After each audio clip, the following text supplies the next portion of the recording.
Hau-hau korang. Korang pernah dengar tak kampung baru? Korang mesti selalu fikirkan kampung baru ni just tentang makanan sahaja. Honestly, I've never seen. Tapi lepas pengalaman I bersama dengan tim Passionation dan juga kaki seni, I just realised that kampung baru ni sebenarnya banyak sangat benda menarik. Cara aktiviti yang I paling suka adalah di warung Mak Nenek. Dekat sini ada cooking demonstration dalam suasana rumah kampung tradisional walaupun kita berada di tengah bandar.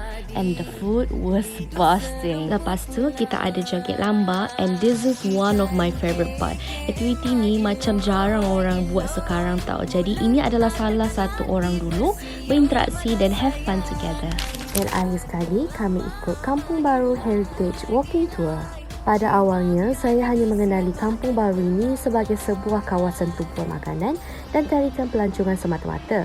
Tetapi selepas sesi eksplorasi bersama beliau, setiap sudut kampung baru mempunyai sejarah dan cerita tersendiri yang diselitkan dengan kenangan lama. Seronok kan? Jadi cuba bagi tahu apa yang paling korang suka tentang kampung baru.